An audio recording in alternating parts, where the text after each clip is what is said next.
Sa buhay natin, maraming beses tayong magkakamali. May mga pagkakamaling habang buhay nating pagsisisihan. At meron din namang habang buhay na ipagpapasalamat dahil ang pagkakamaling yun pala ang magdadala sa atin sa tamang tao. Tunghayan natin ang istorya ni Luna at Eros na nagsimula ang ugnayan sa isang pagkakamali. Dear Amihan Stories presents Pay Me, Mr. CEO. Written by Clover Daffodil.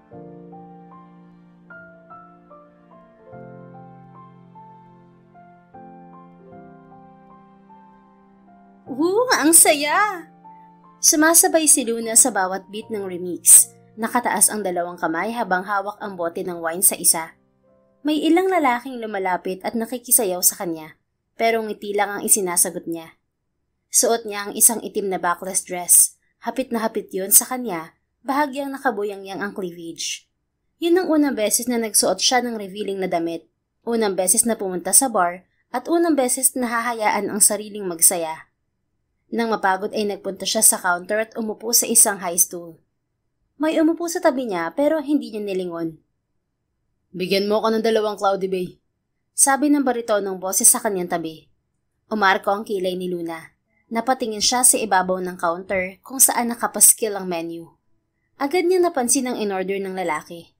Yun ang pinakamahal na alak sa listahan. Ang yaman naman ng lalaking to. Samantalang ako, yung pinakamura lang ang kaya. Naisip niya. Uminom na lang siya at hindi na to pinansin. Pero nang iserve ang 2 baso na order nito, ay nabigla siya nang inilapag nito ang isa sa harap niya. Para sa'yo, sabi nito. Napilitan siyang lingunin to. Shucks, ang gwapo. Muntik na siyang mahulog sa upuan. Hindi ko afford yan. Salamat na lang. Tanggi niya.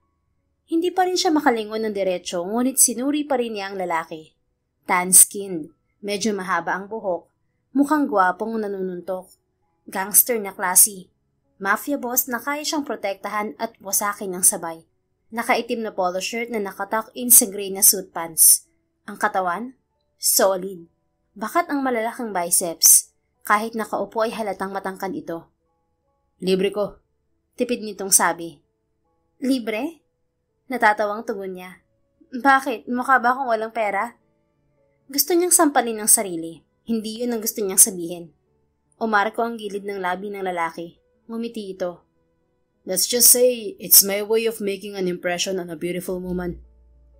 Agad na gumuhit ang ngiti sa labi niya. Sino nga namang hindi? May gwapong gustong makaisa sa kanya. Baka totoo ngang maganda siya. Bolero ka rin ano? Natatawa siyang tumingin sa lalaki. Nagsasabi lang ako ng totoo. Ganito pala ang feeling na maging maharot. Anya sa isip. Pero sige, dahil gwapo ka, tatanggapin ko to. Sabay kuha sa baso at inisang lagok yon. Hey, that's... Umakto itong pipigilan siya pero naubos na niya. Napapikit siya. Ang pait, ang sama ng lasa, ang pangit.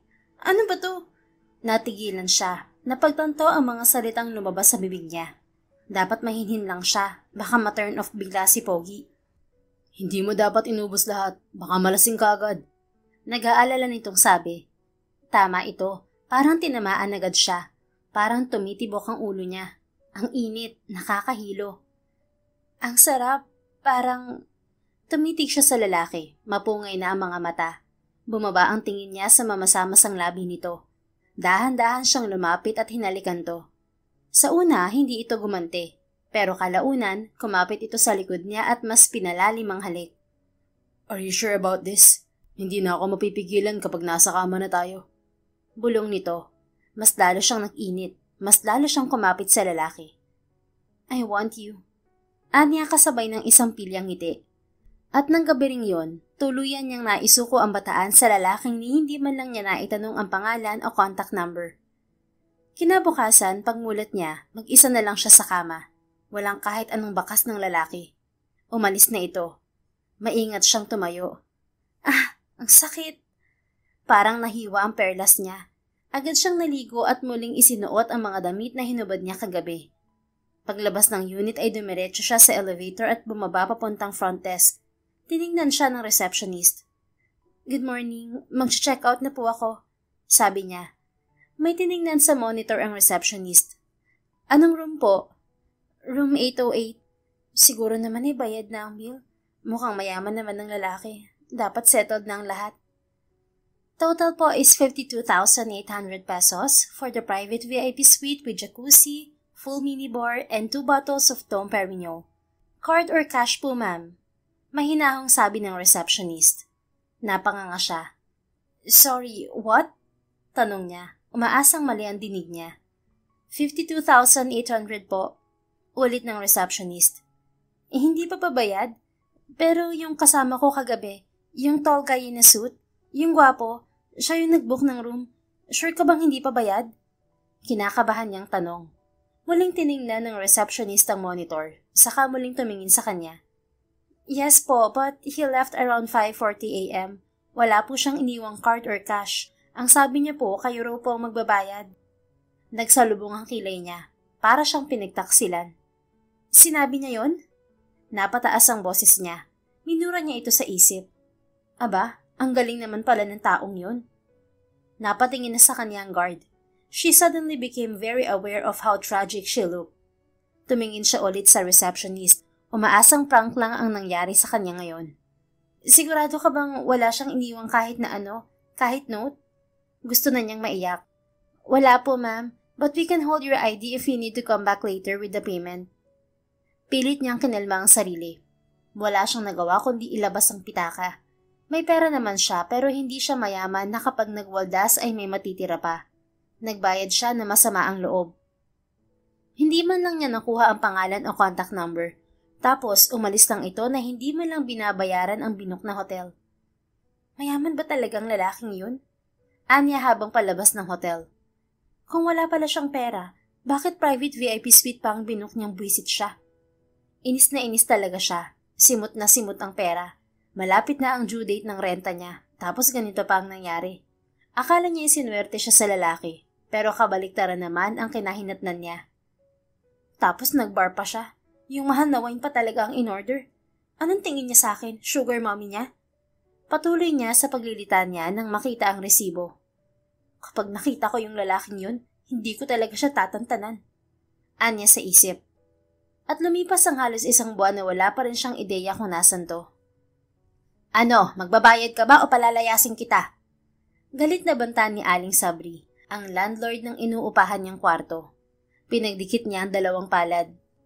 Aling Sabri, pwede po bang sa susunod na buwan na lang? Magbabayad naman po ako eh. Wala lang po talaga akong pera ngayon. Pakiusap niya.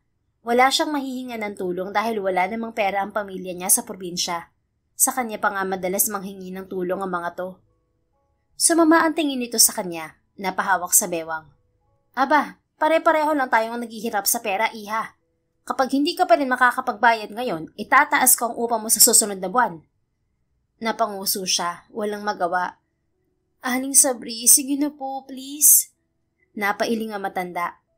Pagbibigyan kita ngayon, pero ngayon lang to ha, wala nang susunod. Napangiti siya. Thank you po, Aling Sabri. Ang ganda-ganda niyo po talaga. Agad na dumaan ang tuwa sa mukha ng Ale, para bang kinikilig to, nadaan sa pambobola niya. Aba, ganito talaga kapag nadidiligan. O siya, sige aalis na ako. Basta yung upa mo sa susunod na buwan ha? Paalala nito bago umalis. Pero siya ay nanatili pa rin sa may pintuan. Ano raw? Nadidiligan? Tanong niya sa sarili. Alam niya kasi byuda na ang matanda. Napailing na lang siya at tumingin sa relong nasa kanyang pulsuhan. 2:34 p.m. May pasok siya ng 3 p.m. Agad siyang nag-ayos at sumakay ng taxi at nagpahatid sa Bistro Bell Restaurant kung saan siya nagtatrabaho bilang waitress. Pagdating niya roon ay marami ng tao. Dumaan siya sa backdoor at agad na nagpalit ng uniform. Biglang pumasok si Rhea, ang kaibigan niya at katrabaho, na siya namang papalitan niya ng shift. Nagtanggal agad ito ng butones ng polo shirt at tumingin sa kanya.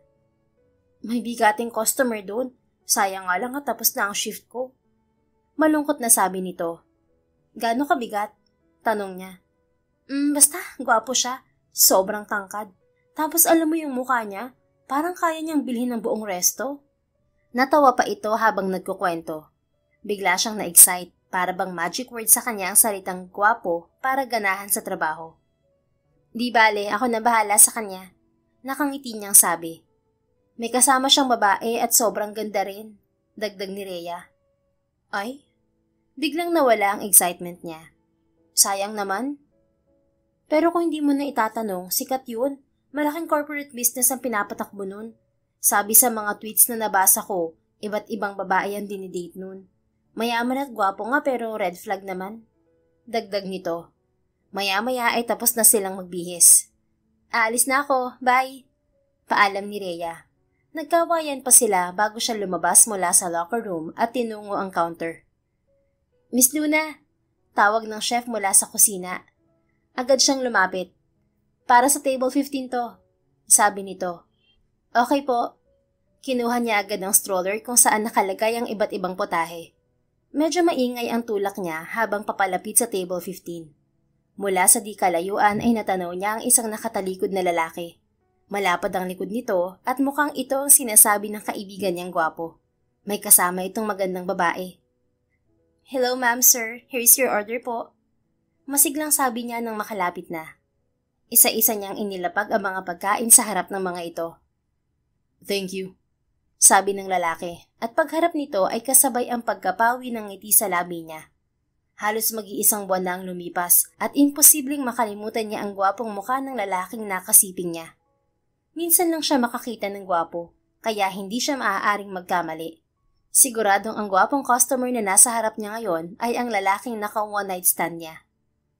Miss? Nagtatakang pukaw nito sa atensyon niya dahil hindi pa rin siya umaalis. Hindi ba siya nito natatandaan? Hey, kung tapos ka na, pwede ka nang umalis. Hindi kami makakakain hanggat nandito ka pa. Inis na sabi nito. Ikaw. Dahan-dahang tumaas ang kamay niya, sabay turo sa lalaki. Ikaw yung naka-one night stand ko, di ba? Malakas niyang sabi. Napatingin ang mga taong nakarinig sa sinabi niya. Kumunot ang noon nito, halatang naguguluhan. What? Ikaw yun. Nakita rin kita. What the? Napatayo ito. Napatulala naman siya. Ang takad pala talaga nito. Tumingala siya at matapang tong hinarap. Hoy, iniwan mo ako sa hotel. Hindi mo na nga binayaran tapos si VIP room pa yung binok mo. Alam mo ba kung magkano yon? Halos 1 taon kong inipon yon. Bulyaw niya. Nakatunga nga lang ito. Para bang hindi makapaniwala na sinisigawan lang ito ng kung sino-sino. Anong ibig sabihin nito, Eros? Galit na tanong ng babae na kasama nito. Napatayo na rin ng babae. Wait babe, this is not what you think. Sinubukan nitong hawakan ng babae, pero tinabig lang ng babae ang kamay nito. Shut up! Huwag mo akong hawakan. Magpapaliwanag ako. Simula sa araw na to, tapos na tayo. Sigaw ng babae bago ito mabilis na lumakad paalis. Hindi alam ni Luna ang gagawin. Siya ang dahilan kung bakit umalis ang babae. Napatingin siya sa lalaki, parang gusto niyang tumakbo sa sobrang sama ng tingin nito sa kanya. Ganito na lang. Bayaran mo muna yung utang mo sa akin tapos tutulungan kitang magkaayos kayo ng girlfriend mo. Alok niya. Biglang dumating ang manager niya at hinarap ang lalaki. Sir, pasensya na po sa inasal ng staff ko. Hindi po kasi namin siya na training ng tama. Pasensya na po talaga. Hinging paumanhin ng manager.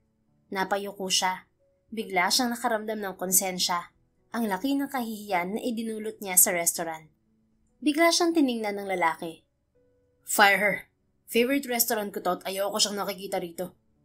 Madiing sabi nito bago malalaki ang hakbang na umalis. Gagawin po namin yun. Pasensya na po talaga. Sagot ng manager. Umawang ang bibig niya. Hindi makapaniwala sa narinig. Abat, sira ulo ka ha? Humabol siya pero agad siyang hinarang ng manager para pigilan. Dinuro niya pa ito habang nagpupumiglas. Hoy, bayaran mo muna yung utang mo. Ang kapal ng mukha mo para i-demand na tanggalin ako sa trabaho. Bakit? Sino ka ba? Hoy, bayaran mong utang mo. 52,000 yun. 52,000. Sigaw niya. Dahil ayaw niyang papigil ay dumating ang 2 guard at hinila siya pabalik sa kusina. Manager, may utang sa akin ng lalaking yun. Wika niya. Baka hindi na siya magkaroon pa ng pagkakataon na makita ulit to. Nababaliw ka na ba? Galit na sigaw ng manager. Isa yung bigating customer. Anak siya ng chairman. May-ari ng brand na to. Malilintikan ako sa ginagawa mo. Bahagyang umawang ang bibig niya. Hindi niya alam. Pamilya pala nito ang may-ari ng restaurant na pinagtatrabahuhan niya. Madali niya lang palang mahahanap ang lalaki. Ang kaso, mukhang yun na rin ang huling araw niya sa trabaho. Sorry po, hindi na po mauulit. Talagang hindi na. You're fired. Malakas na sigaw nito sa mismong mukha niya. Ito na ang huling bayad mo. Umalis ka na. Dagdag pa nito bago inihagi sa mukha niya ang ilang libong piso. Paulit-ulit siyang napamura sa isip. Di bale, makakahanap pa naman ako ng ibang trabaho. Bulong niya sa sarili. Dinampot niya ang 5,000 piso sa sahig. Saka tinungo ang locker para magpalit at kunin ang mga gamit niya. Problemado siya. Wala siyang pera, wala siyang trabaho. Nasa sala siya, nakaharap sa laptop. Hindi para maghanap ng bagong trabaho, kundi para hanapin kung saan niya matatagpuan ng lalaking yun. Eros Valderrama. Valderrama Group Holdings, a conglomerate of luxury dining, real estate, and hospitality. Yun ang lumabas nang isearch niya ito online. Napanganga siya. Halos hindi siya makagalaw sa sobrang pagkabigla. Huli ka ngayon. Napakagatlabi siya.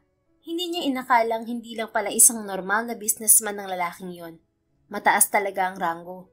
Pero wala siyang pakialam. CEO nga pero hindi kayang magbayad ng VIP hotel? Kuripot naman pala. Umiling siya habang kinukunan ng pictures ang address gamit ang phone niya. Napahigpit ang hawak niya sa mouse. CEO ka pala ha? Tingnan lang natin kung matakasan mo pa ako. Kung hindi ito magbabayad, siya na mismo ang pupunta sa opisina nito. Bahala na si Batman pero sigurado na siya sa gagawin niya.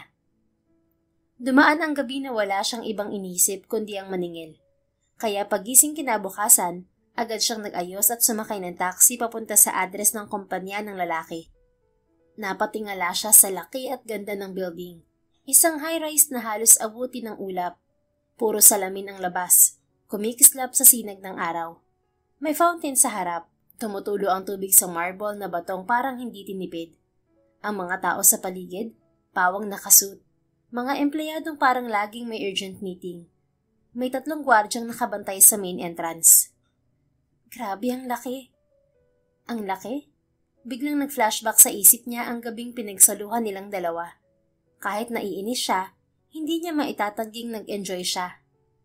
Ipinilig niya ang ulo. Wag mo na nga isipin yun. Iniwan ka nga sa ere pagkatapos makuha ang gusto niya eh. Inis niyang saway sa sarili bago pumasok sa building. Lumapit siya sa may edad na babaeng receptionist. Hello miss, good morning. Pwede ko po bang makausap ang CEO? Magalang niyang tanong kahit hindi siya sigurado kung ganoon kadali yun. Umarko ang kilay ng receptionist. Mukhang wala sa mood. May appointment ka ba? Tanong nito. Umiling siya. Wala eh. Pero kung may free time siya, baka pwede ko siyang ma-meet. Importante kasi yung ipinunta ko rito. Pasensya na miss, pero puno ang schedule ng CEO. Bumalik ka na lang bukas kapag may appointment ka na. Masungit nitong tugon. Kung hindi ganoong kadaling ma-meet ang CEO, ay hindi rin siya ganoong kadaling mapapaalis nito. Pinagdikit niya ang mga kamay at nagmakaawa. Sige na ate, pakisabi naman po sa kanya, kailangan namin mag-usap. Sabihin niyo po ako ay naka one night stand niya. Yung magandang babae na na-meet niya sa bar, for sure papayag siyang makausap ako. Umawang ang bibig nito. Bahagyang nabigla pero napailing. Alam mo miss, kung nandito ka para akitin ng CEO, pasensya na sa sasabihin ko pero hindi yun tumitikim ng isang babae ng 2 beses. Agad na uminit ang mukha niya sa hiya. Hindi naman yun ang ipinunta ko rito. May pag-uusapan lang po talaga kami. Pangungulit niya. Tumagal ang titig ng ginang sa kanya bago ito may dinayal na numero sa telepono at may tinawagan. Hello Sir Eros, may babae po kasi rito at gusto kayong makausap. Saglit nitong nilayo ang telepono mula sa tenga. Ano pangalan mo iha? Tanong nito sa kanya. Napaayos siya ng tayo. Luna po, pero hindi niya po ako kilala.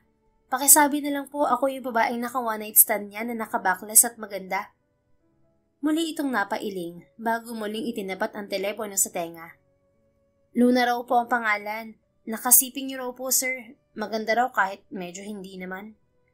Umarko ang isang kilay niya sa narinig. Gusto na sana niyang barahin ng babae. Kaso baka mawala pa ang tsansang makausap niya ang CEO. Maya-maya lang ay ibinaba na nito ang telepono. Pasensya na miss pero wala siyang planong kausapin ka. Ang sabi niya kapag hindi ka umalis, ipakakaladkad ka raw niya sa mga bodyguard. Ano? Hindi niya napigilan ang pagtaas ng boses. Sira ulo ba yung boss niyo? Bakit ayaw niya akong harapin? Importanteng sasabihin ko. Kailangan naming mag-usap. Sigaw niya. Miss, ginagawa ko lang ang trabaho ko. Huwag mo naman akong sigawan. Malakas niyang nahampas ang desk. Pwes, hindi ako aalis dito hanggat hindi ko siya nakikita. Matigas niyang tugon. Bigla ay may lumapit na 2 guard sa likod niya at hinawakan siya sa magkabilang braso. Hoy, bakit niyo ako hinahawakan? Bitiwan niyo nga ako. Pilit siyang nagpumiglas habang hinihila siya palabas ng mga guard. Miss, wag nang matigas ang ulo. Mapipilitan kaming kasuhan ka kapag nang matigas ka. Sabi ng isa sa mga gwardya. Kayo ang kakasuhan ko. Miss, wag nang matigas ang ulo. Mapapahama ka sa ginagawa mo. Patuloy siya nagpumiglas. Halos masabunutan na niya ang buhok ng isang gwardya. Ang dami na rin nakikiusyoso. Sabi ng bitiwan niyo ako. Kakausapin ko pa yung walang yan yung CEO. Hindi ako aalis hanggat hindi ko siya nakakausap. Patuloy siyang nagpumiglas. Hanggang sa hindi kalayuan ay nakita niya si Eros na lumabas mula sa elevator. May mga kasamang lalaking naka-formal attire. Naglalakad ito papunta sa direksyon niya. Marahil ay dahil nasa may exit siya at palabas to. Mas lalong lumakas ang loob niya. Hoy Eros! Malakas niyang tawag rito. Tuloy-tuloy lang ang lakad nito, parang walang naririnig. Hoy! Bayaran mo yung utang mo sa akin. 52,000 yun. Gustong-gusto na niya itong lapitan at suntukin, pero hindi niya magawa dahil sa mga gwardyang pumipigil sa kanya. Eros Valderrama, bayaran mo ang utang mo. Wala na akong pera. Bayaran mo na yun, please. Nang makalapit ito ay tumigil to sa harap niya. Wow! Anito, namamangha sa inaasta niya. Ibang klase ka rin ano? Hindi pa sapat yung ginawa mo sa restaurant. Tapos ngayon nandito ka naman sa kumpanya ko. Hindi makapaniwalang sabi nito. Pagak siyang natawa. Wala akong pakialam sa mga sinasabi mo. Bayaran mo ang utang mo sa akin. Madiin niyang sabi habang nanlilisik ang mga mata. Ngumiti ito ng kaswal. Utang? Wala akong natatanda ang nagkautang ako. And I don't even know you. Sino ka ba? Aba, umakto siyang sasapakin to pero agad siyang napigilan ng mga bodyguard. Makinig ka, ipapaalala ko sa'yo. 1 month ago, April 5, sa Moshi Lounge Bar tayo nagkita. Nasa counter ako. Umupo ka sa tabi ko at inilibre mo ako ng pinakamahal na alak. Nalasing ako, hinalikan kita. Naghalikan tayo. Dinala mo ako sa hotel, Villaris Suites. VIP pa yung binook mo, room 808. And at last, tumigil siya saglit. Ngumiti ng matamis habang inaalala ang gabing yon. Napansin niyang napalunok to. May nangyari sa atin, sabi niya, may ngiting satisfied sa labi. What the? After nung gabing yon, nagising ako na wala ka sa tabi ko. Ikaw ang nagdala sa akin doon. Ikaw ang nagbook ng hotel. Nag-jacuzzi ka pa. Nag-bar ka pa talaga. Tapos ang mahal-mahal pa ng wine na ininom mo. 52,000 ang binayad ko ron. Ikaw dapat ang nagbayad nun kaya technically, utang mo na yun sa akin. Mahaba niyang litanya. Halos hingalin na siya sa inis. Napakagat to sa lower lip. Kailangan ba talagang idetalye? Oo, hindi mo nga maalala eh. Matanda ka na kasi, kaya ulyanin ka na. Excuse me? Sambit nito, halatang na-offend.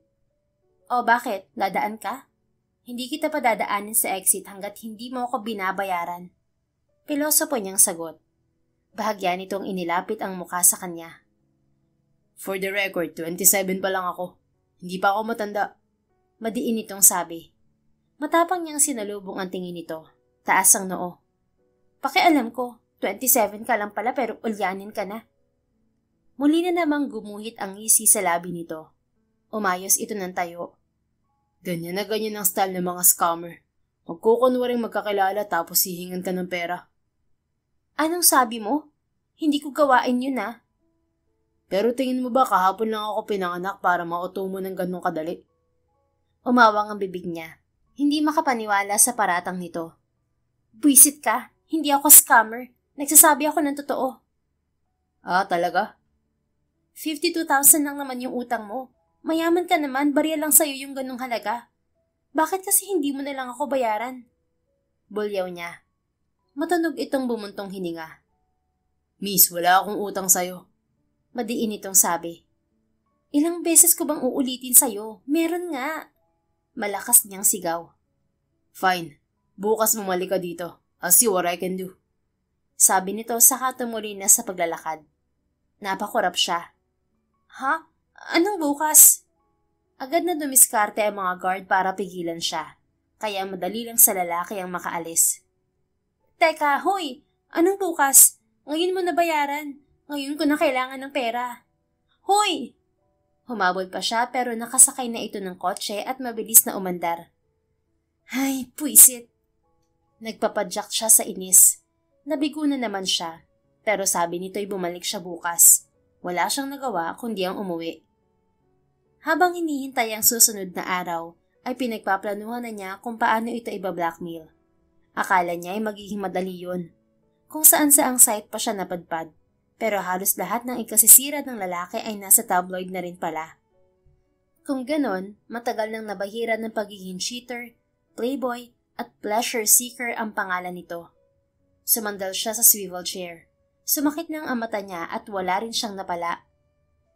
Kinabukasan, 9:00 pa lang ng umaga ay nasa tapat na agad siya ng kumpanya ng lalaki. Pumasok siya sa loob at lumapit sa receptionist. Good morning po. Ako po yung babae na gustong makausap ang CEO kahapon. Sabi niya. Tulad ng unang beses, tinaasan na naman siya ng kilay nito. Naaalala kita. Ikaw yung panay sigaw, tama? Ngumiwi siya sa kahiyan. Ako nga po. Saglit itong tumingin sa monitor bago muling tumingin sa kanya. Nasa isang importanteng meeting ang CEO. Pwede kang maghintay sa waiting area. Sasabihan na lang kita kapag siya na mismong nagpatawag sa iyo sa taas. Agad na dumaan ang dismaya sa mukha niya. Dinala siya ng receptionist sa waiting area. Dinalhan din siya ng kape kaya medyo hindi siya nabagot habang naghihintay. Maya-maya pa ay nakita niya ang lalaki na lumabas mula sa isang pinto. Napatayo siya. May mga kasama itong matatandang lalaki. Mukhang mga negosyante rin. Parang may mahalagang pinag-uusapan. Napaupo siya muli. Hindi naman siya ganun kabastos para istorbohin to sa trabaho. Hanggang sa nakita niyang umalis na ang mga kasama nito at sumakay na ito sa elevator. Pero hindi pa rin siya tinatawag ng receptionist. Naiinip na siya. Halos 2 oras na rin siyang naghihintay. Ilang sandali pa'y may isang lalaking nakasuot ang lumapit sa kanya. Miss, umakyat ka raw po, sabi ni boss. Agad siyang napatayo. Ay, salamat naman. This way, ma'am. Sinundan niya ito. Pumasok sila sa elevator papuntang 27th floor. At dinala siya nito sa isang pinto. Pasok po kayo. Tumango siya, huminga ng malalim. Saka pinihit ang pinto at pumasok sa loob. Nadatnan niya ang lalaki na nakaharap sa laptop. Tambak ang mga papeles sa desk at may suot itong salamin. Nakakunat ang noon nito. Bakit nakatayo ka lang dyan? Lumapit ka rito. Malamig nitong sabi habang nakatutok pa rin ang tingin sa laptop. Lumapit siya at umupo sa harap nito. Busy ka pala. Bayaran mo na muna yung utang mo para hindi na kita maistorbo. Hindi na siya nagpaligoy-ligoy pa. Hinubad nito ang salamin at tumingin sa kanya. Paano ka babayaran ng utang? Wala naman akong inutang. Matanda ka na nga talaga. Pilitin mong alalahanin. Hindi naman sobrang kapal ng mukha ko para pagbintangan ka kung hindi naman totoo. Sabi niya. Nakakainis. Paulit-ulit na lang. Kapag hindi siya nakapagtimpi, baka sugurin na talaga niya ito. 1 month ago, was it? Paniniguro nito. Oo. Marami ako nakadate noon, kaya hindi ko na maalala. Sabi nito na para bang normal lang ang ganun. Umawang ang bibig niya. Samantalang ako, ikaw ang una ko. Sa'yo ko na isuko ang bataan ko. Memorable yun tapos hindi mo maalala. Mahina itong natawa. Kasalanan ko bang sa akin mo na isuko yun? Yan ang linyahan ng mga taong walang kwenta. Ganito na lang. Be my assistant for 1 month. Babayaran kita ng 50K after that. Alok nito. Umarko ang kilay niya. Maging assistant mo? Tapos babayaran mo ko ng 50K? Hindi barang nagtrabaho lang ako sa'yo at sinweldohan mo ako. Napahilot ito sa sentido. Halatang naririndi na sa lakas ng boses niya. Fine. 100,000. Okay na ba yun? Deal. Agad niyang sabi. Sakto at wala naman siyang trabaho. Ngayon ka na mag-start. Napakorap siya. Ngayon agad? Wala bang training? Kinabahan siya. Ang totoo niyan, wala siyang ideya kung paano maging assistant. Take over my work. Tumayo ito. Mapungay ang mga mata. Parang inaantok. Seryoso ka ba? Umangat ang tingin nito sa kanya. Do you see anyone else I trust with this mess? Hindi siya nakasagot. I-organize mo lang mga files sa desk ko. I-check mo na rin kung may mga urgent email sa laptop and answer the phone if it rings. That's it. Just keep things running while I rest. Anito, saka lumakad papunta sa couch. Ha? Pero... Sit. The chair is yours for the day. Turo nito sa swivel chair nito, saka humiga sa couch at pumikit. Napatitig siya ng matagal sa lalaki. Ilang segundo lang, bumigat na ang paghinga nito. Nakatulog na nga talaga. Gwapo talaga, kaso may sira ang ulo. Mahina niyang sabi saka nagtungo sa upuan nito. Maingat ang pag-upo niya. Pakiramdam niya ay nasa isang trono siya. Inikot-ikot pa niya yon habang parang batang nag-e-enjoy. Bagay kaya sa akin maging CEO? Kinuha niya ang salamin na nasa desk nito at isinuot. Ang taas naman ng grado nito. Ganun ba kalabo ang mata niya? Medyo gulat niyang sabi. Inayos-ayos pa niya ang buhok niya at umupo ng tuwid. You're so good. Nagulat siya nang biglang magsalita si Eros. Tulog pa rin ito. Agad niyang hinubad ang salamin. Ano kayang napapanaganipan nun? Anya sa isip. You're so good daw. Hala! Napatakip siya ng bibig. Marahil ay nag-e-enjoy ang lalaki sa panaginip, kaya minabuti na lang niyang huwag gumawa ng kahit anong ingay. Sinimulan niya ang trabaho. Hindi niya alam kung tama ba ang ginagawa niya. Pero inorganisa niya ang mga papeles base sa petsa at kategorya. May nakita siyang colored clips kaya ginamit niya yon para paghiwa-hiwalayin ang personal at business files. Saka maingat na isinalid sa magkakahiwalay na folders. Pagkatapos ay binuksan niya ang laptop. Nag-load ang inbox. May 2 email, parehong urgent at galing sa client. Mabuti na lang at undergrad siya ng business management, kaya kahit papaano'y may alam siya. Nag-type siya ng maikling acknowledgement reply. Nang matapos ay sumandal siya sa upuan. Wala na siyang ibang gagawin bukod sa maghintay kung tutunog ang telepono. Sana hindi. Hindi kasi siya marunong makipag-usap ng professional, lalo na't baka kailangan pa niyang mag-English. Baloktot pa naman ang dila niya. Ilang oras ang lumipas at hindi niya namalayan na nakatulog na pala siya.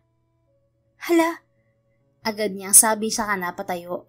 Nahulog ang itim na coat mula sa balikat niya. Dinampot niya yon. Kanino to? Inamoy niya. Amoy Eros. Bakit nasa balikat ko to? Biglang bumukas ang pinto at bumungad ang lalaki. Buti't gising ka na. Nagpa-deliver ako ng pagkain. Sabi nito saka dumiretso sa couch.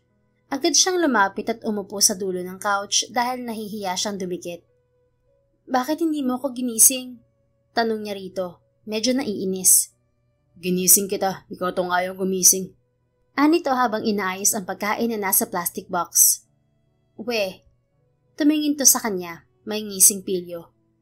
I did wake you up. Hinalikan pa nga kita eh. Nakatingin ito sa labi niya. Bahagyang nalaki ang mga mata niya, saka napatakip ng bibig. Hinalikan mo ko? Yeah, I did. First kiss ko yun. 100th kiss mo na yan. Maraming beses tayong nag-kiss nung... Natigilan ito na parabang nadulas. Agad niya itong dinuro. Naaalala mo? So naaalala mo ang gabing yon? Agad itong umiling. Anong sinasabi mo? Huwag ka nang mag-deny, nadulas ka na. Ha? Anong gabi? Nag-kiss tayo sa panaginip ko. Nanaginip ako nung natutulog ako. Palusot nito. Natigilan siya at namula. Ako ang nasa panaginip mo kanina? Hinala niya. Nag-enjoy tayong pareho. Don't worry. Napatakip siya ng bibig. Baka mabuntis ako sa panaginip mo. Gumamit ka ba ng protection? Hindi. Pananagutan ko naman.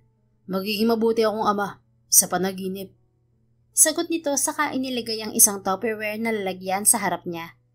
Kumain na tayo. Napagod ako dun. Dagdag pa nito saka nagsimulang kumain. Nagsalubong ang kilay niya. Napagod saan? Napagod ako sa'yo. Bakit? Anong ginawa ko? Kumain ka na lang. Ay. Napailing siya saka umiwas ng tingin. Binuksan niya ang Tupperware. Teka, ano to? Puro gulay, may kasamang sabaw sa gilid. Mabango naman pero hindi niya kilala ang itsura. Caprese salad with a side of truffle mushroom soup. Sagot nito habang patuloy sa pagkain. Sarap na sarap ito sa pagkain. Tinikman niya ang salad. Medyo matamis, medyo maalat. May lasa na hindi niya maipaliwanag. Sunod niyang tinikman ng sabaw. Medyo maalat din pero masarap at malasa. Pinilit niyang kumain. Hindi niya talaga gusto ang salad. Sino kaya nakaimbento nito? Ang weird bang panlasa ng mga mayayaman? Anya sa isip. Nang matapos silang kumain ay nagpaalam na si Eros. May meeting pa raw ito. Pinauwi na rin siya nito dahil wala na rin naman daw masyadong gagawin at bumalik na lang siya bukas. Pagod na pagod siyang nakauwi kahit halos basic lang naman ang ginawa niya. Pabagsak siyang humiga sa kama at agad na nakatulog. Kinabukasan, naulit ang routine. Siya ang nag-take over sa opisina ni Eros. Nag-aayos ng papeles, nag-check ng emails at sumasagot ng tawag. Habang ang CEO ay mahimbing na natutulog. Pakiramdam niya tuloy ay tinetrain siya para maging CEO. At hindi rin niya maiwasang magtanong sa sarili kung anong ginagawa nito tuwing gabi at bakit palaging tulog sa umaga. Nang maghapon ay nagpa-deliver ulit ito ng lunch at sabay silang kumain. Pero hindi tulad kahapon na agad siyang umuwi dahil may pinagawa na to sa kanya. Sa wakas, totoong trabaho na ng isang assistant. Pinaproseso sa kanya ang ilang kontrata na kailangang pirmahan. Inayos ang schedule para sa susunod na linggo at tinawagan ang 3 kliyente para sa confirmation ng meetings. Sinabihan pa siya nitong linisin ng office desk na punong-puno ng papel, coffee stains at kung ano-anong clutter. Mabilis lang ang oras at malalim na ang gabi. Halos sila na lang ang tao sa floor na yon dahil umuwi na ang karamihan ng staff. Gusto mo bang ihatid kita? Tanong ni Eros habang inaayos ang mga papeles na ilalagay sa suitcase. Busy rin siya sa pagpapaganda kahit pauuwi lang naman. Salamat na lang, baka sa motel mo pa ako dalhin eh. Pilosopo niyang tanggi. Nang matapos ito ay tapos na rin siya. Magkasabay silang lumabas mula sa opisina. Sigurado ka? Baka makidnap ka. Paniniguro nito. Mas delikado ka pa sa kidnapper. Huminto sila sa tapat ng elevator. Ayoko talaga sa mga babaeng pakipot. Biglang sabi nito. Aba, ngumiti siya. Hindi nagpadala sa sinabi nito. Ayoko din sa mga lalaking playboy. Yung akala mo nangongolekta ng babae. Ano ko may collection? Sakto namang bumukas ang elevator. Halos hindi sila magkasya dahil sabay silang pumasok. Parang may silent competition na namumuo sa pagitan nila. Hay, hindi ba uso sa'yo ang ladies first? Iritadong sabi niya. Habang siya na rin ang nagpaubaya at pinauna itong pumasok. Tinarayan pa niya ito nang makapasok na rin siya. Uso naman. Sagot nito. Humarap siya sa lalaki. So hindi ako lady. Sabay turo sa sarili. Umarko ang gilid ng labi nito para bang natutuwa. Ikaw ang nagsabi niyan, hindi ako. Umikot ang mata niya at itinuo na lamang ang tingin sa harap. Habang naghihintay na bumukas ang elevator ay bigla silang nakarinig ng mahinang ugong ng makina. Hanggang sa biglang yumanig ang buong elevator. Teka, anong nangyayari? Kinakabahan niyang tanong. The heck? Mahina pero tensyonadong bulong ni Eros. May malakas na kalabog mula sa itaas. Napayakap siya sa bag niya. Kasunod noon ay isang matinis na tunog ng bakal na kumikiskis ang narinig niya. Tumigil sa paggalaw ang elevator. Wala nang ingay, wala nang galaw. Tanging hininga lang nila ang maririnig sa loob. Napatingin siya sa lalaki. Anong nangyayari? Humito ang elevator. Blackout ba? Pero may ilaw pa naman. Sira ba tong elevator nyo? Nagpapanik na siya. I don't know. Malakas nitong sagot. Halatang frustrated na rin. Lumapit ito sa mga button at sunod-sunod na pinindot ang ground floor. Pero walang nangyayari. Nagka-malfunction yata. Yata? Galit niyang tanong. Hindi ko ba na-inform na may sira na to? Ikaw ang CEO, dapat alam mo. Tumingin to sa kanya, sa lubong ang kilay. Huwag mo akong sigawan. Anong malay ko? Sigaw rin ito. Hindi kita sinisigawan, malakas lang talaga ang boses ko. Then lower down your voice. Gagawin ko ng paraan. Tatawag ako sa maintenance. May intercom dito. Lumapit ito sa maliit na speaker sa gilid ng panel at pinindot ang emergency, pero walang lumabas na tunog. Anong nangyari? Tanong niya. Napailing ito. Wala ring signal. Walang intercom. Great, parang nasa horror movie lang. Ano? Naghalo ang takot at pag-aalala niya. Mahina niya itong naitulak sa braso. Gawan mo ng paraan, Eros. Naglabas ito ng cellphone. Tatawag ako sa maintenance. May denial itong number.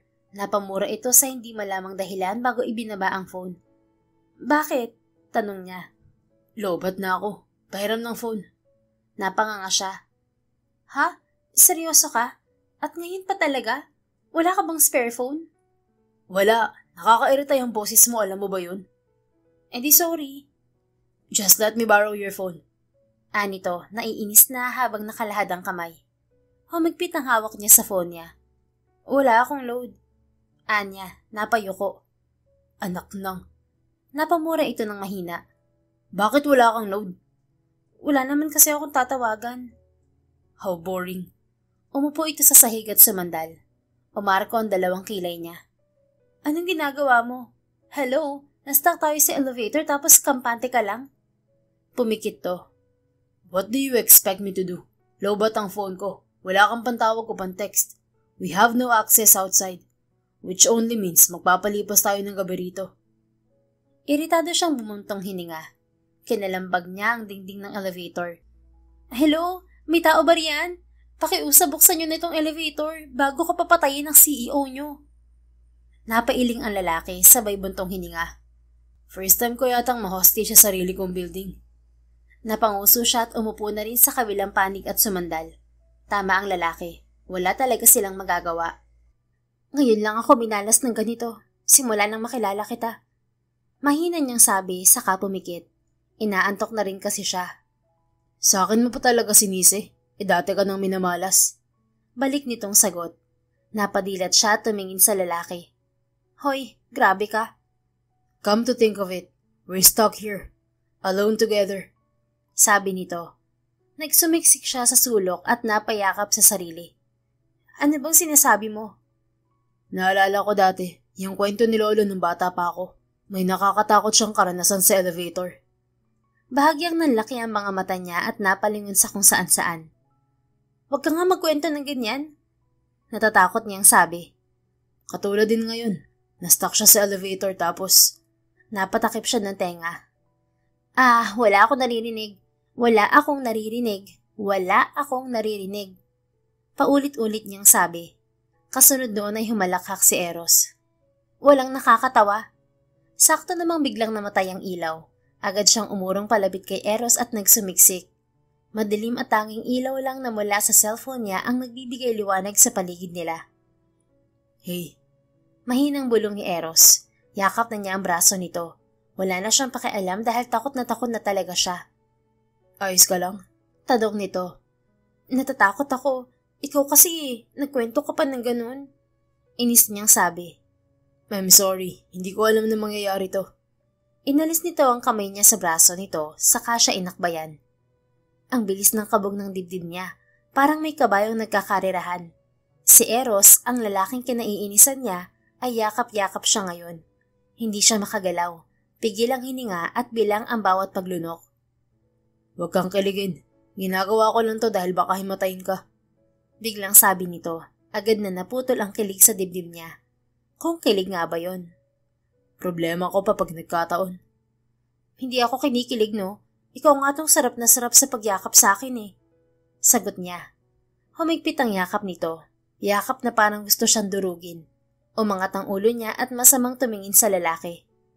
Aray ha? Balak mo ba akong patayin? Yumuko ito para salubungin ang tingin niya.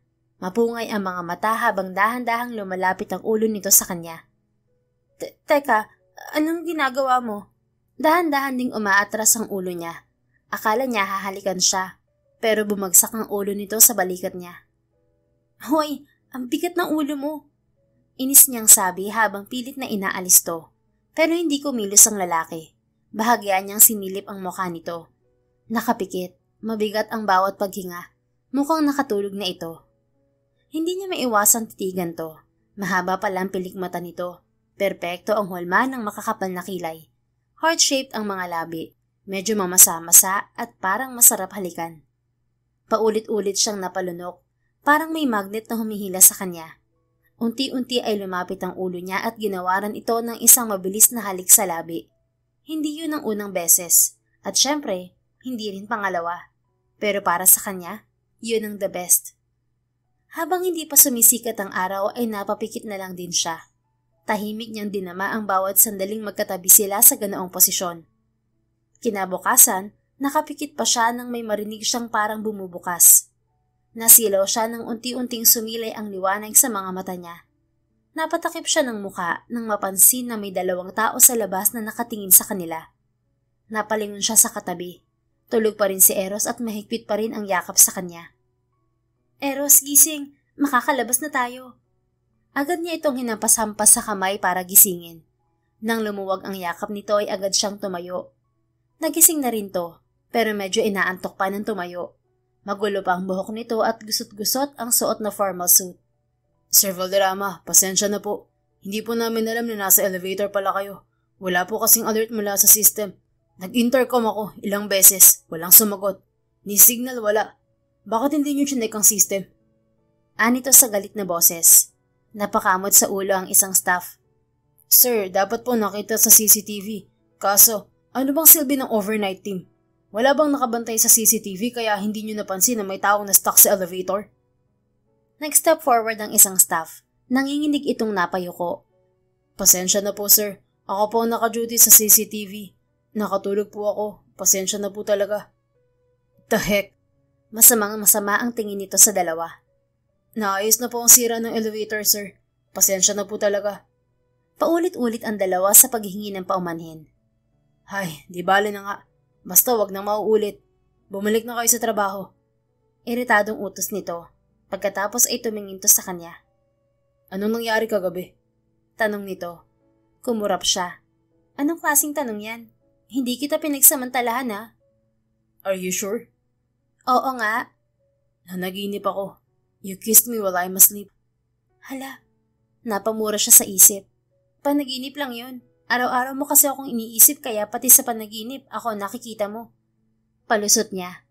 Tumagal ang titig nito sa kanya nang hindi nagsasalita. Bakit na naman?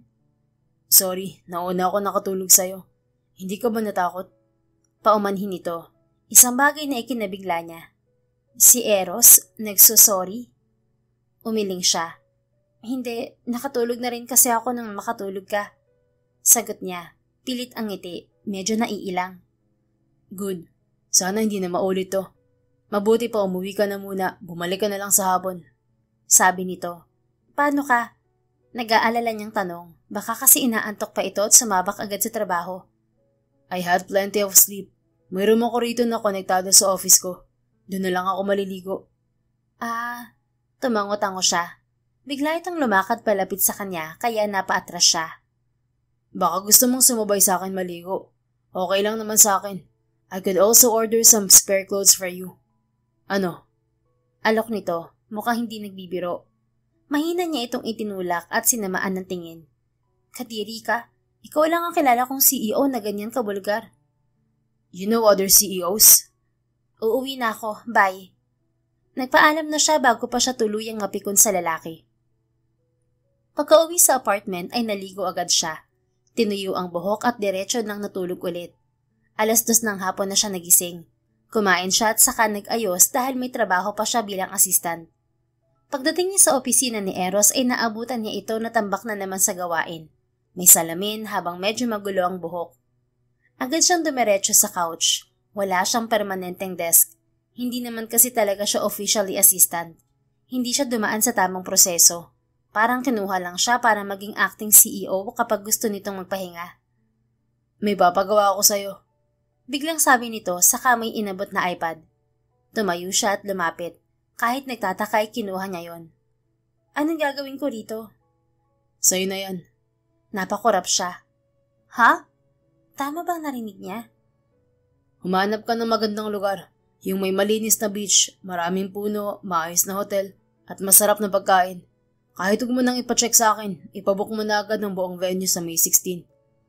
Tumango-tango siya, pero ang isip niya naroon pa rin sa sinabi nito tungkol sa iPad. Noted po, pero seryoso ka ba? Sa akin na talaga tong iPad? Mahal to paniniguro niya. Umangat ang tingin ni Eros sa kanya, dahilan para siya'y kabahan kahit na normal lang dapat ang usapan. Sa'yo na yan. Kakailanganin mo yun sa trabaho. Tapos mamaya sumama ka sa bahay ko. Bibigyan kita ng brand new laptop. Ha? Nawindang na naman siya. Parang napakasimple lang ng pagkakasabi nito. Tapos, yung desk mo nga pala. Ipagagawa ko na rin dito mismo sa office ko. Para madali kitang matawag kapag may kailangan ako. Dagdag nito bago ibalik ang tingin sa ginagawa. Teka. Isang buwan lang ako rito, di ba? Bakit parang panghabang buhay na tong mga ginagawa mo? Naguguluhan niyang tanong. 1 month or 1 week. Mahalaga ang bawat araw. At saka ano bang malay natin? Baka gawin kitang official assistant ko, di ba? Seryosong sabi nito na hindi man lang tumingin sa kanya. Hindi ito mukhang nagbibiro.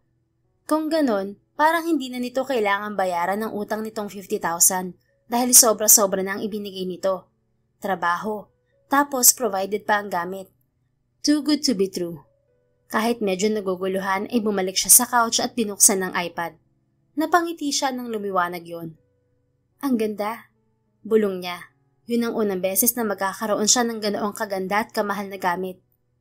Nag-search siya ng ilang beaches o resort na babagay sa preference ng CEO.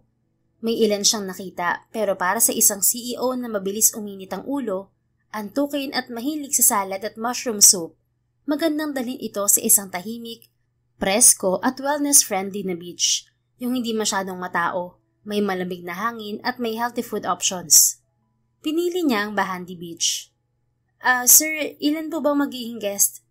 Tanong niya habang nakatingin kay Eros.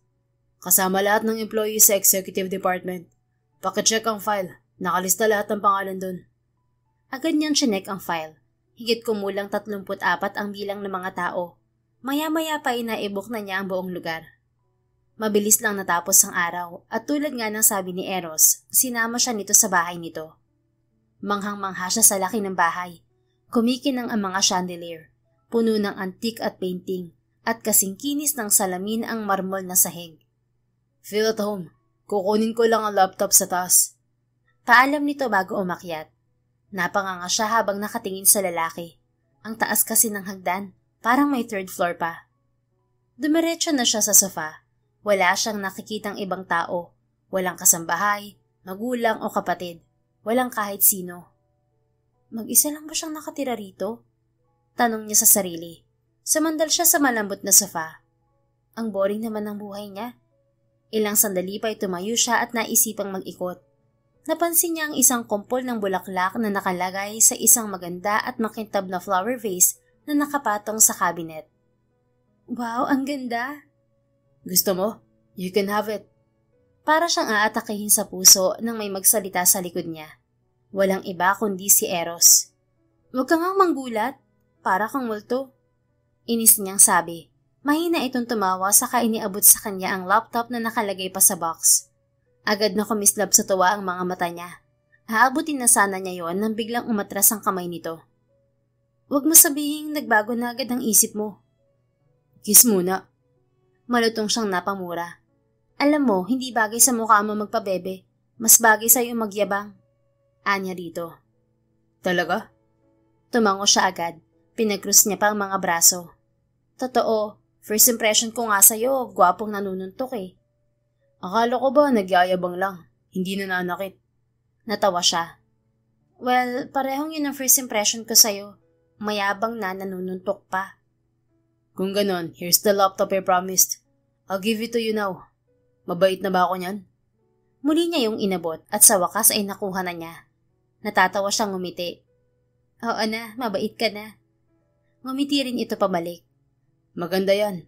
Hindi yan basta-bastang laptop. Limited edition. Custom specs. Mas powerful pa yan kaysa sa computer ng buong IT department. Pagyayabang nito. Napanganga siya. Mas humigpit ang hawak niya roon. We, hindi sobrang mahal pala nito. It is. Bagong brand yan eh.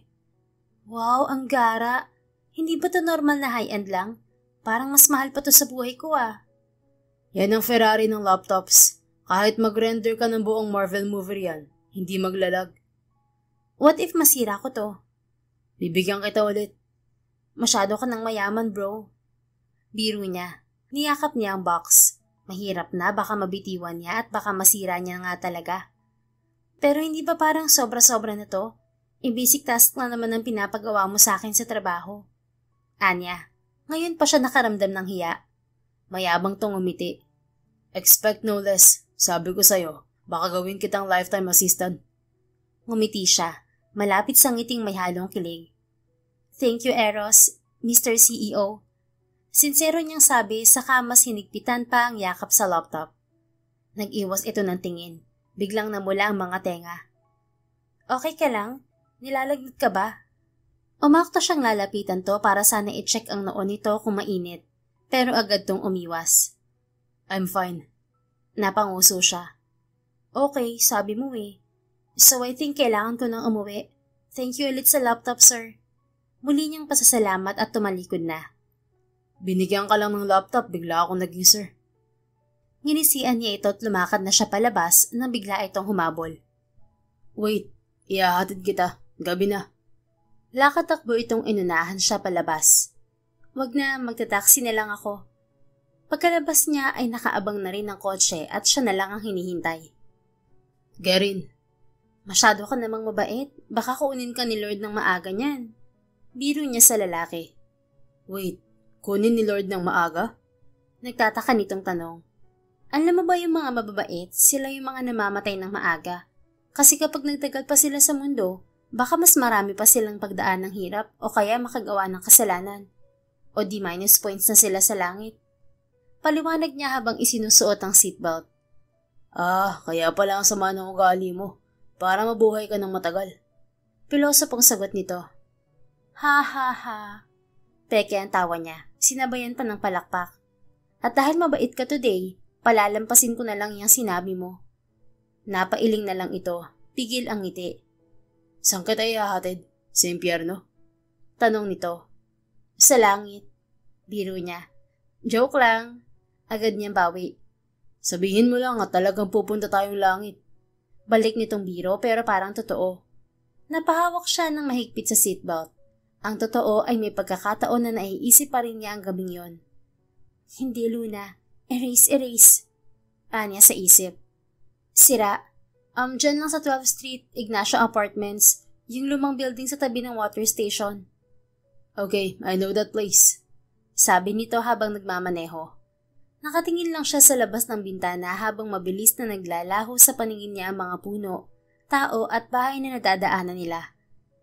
About the company vacation, kasama ka ron. Biglang sabi nito. Agad siyang napalingon sa lalaki. Gulat na gulat. We. Assistant kita, kaya syempre kasama ka. Hindi niya alam kung matutuwa ba siya o mahihiya. Teka, deserve ko ba to? Ano bang sinasabi mo? Kasama ang buong department, diba? Ikaw pa nga nag-book. At assistant kita. Natural lang na makasama ka. Kasi pagsisilbihan mo ako ron. Kaya pala. Nabawasan ang hiya niya. Kahit na ganoon ay masaya pa rin siya. Matagal-tagal na rin kasi siyang hindi nakakapag-beach. It's 1 week away. Iba ang sasakyan ng mga empleyado sa sasakyan ko. Sasabay ka sa akin. Ha? Bakit hindi tayo sasabay sa kanila? Saglit siya nitong tinapunan ng tingin. Tapos agad ding ibinalik ang mata sa daan. Maybe because we're special? Special? Inulit niya. Kidding aside, ayoko lang ang maingay. Gusto ko makapag-relax habang nasa biyahe. Napatango siya. Ang tuking nga pala ang boss niya kaya baka pati sa beach na pupuntahan nila ay buong magdamag lang itong tulog. Okay boss, excited na ako. Ilang damit kaya pwede kong dalhin? Pwede namang wag ka na magdala. We could go shopping habang nandun tayo. Lo, nabigla siyang lumingon sa lalaki. Libre mo? Yeah, hindi naman problema ang pera eh. Balak mo bang mag-apply na sugar daddy ko? Natatawa niyang sabi. Sakto namang huminto ang kotse sa tapat ng apartment niya. I think this is your place. Agad niyang hinubad ang seatbelt. Thank you, sugar daddy. Pangaasar niya rito saka mabilis na bumaba mula sa kotse at naglakad papasok ng apartment. Pagkasara ng pinto ay saka lang siya nagpakawala ng tili na kanina pa niyang pinitigilan. Hindi niya alam kung dahil ba yun sa laptop na bigay nito o dahil kay Eros mismo.